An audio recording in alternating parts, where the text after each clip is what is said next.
नमस्कार, आपण पाहत आहात सह्याद्री न्यूज, आवाज महाराष्ट्राचा। सिद्धार्थनगरमध्ये पाण्याच्या टाकीवर अडकलेल्या किशोरांची हेलिकॉप्टरने थरारक सुटका।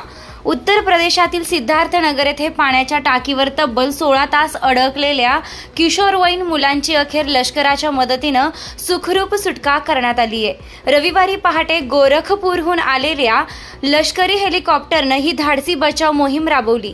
सकाळी सुमारे 5:20 सुमारास हेलिकॉप्टर घटनास्थळी पोहोचले आणि अवघ्या 15 मिनिटांत मुलांना सुरक्षित बाहेर काढण्यात यश आले। त्यानंतर त्यांना हेलिकॉप्टरने गोरखपूरला हलविण्यात आले। बचाव कार्यात जिल्हाधिकारी, पोलीस अधिकारी आणि इतर वरिष्ठ प्रशासनिक अधिकाऱ्यांनी देखरेख ठेवली। याआधी पर्यायी रस्ता तयार करण्याचा प्रयत्न सुरू होता, मात्र मुसळधार पावसामुळे अडथळे निर्माण झाले। अखेर लष्कराच्या मदतीने ही मोहीम यशस्वी पार पडली आहे।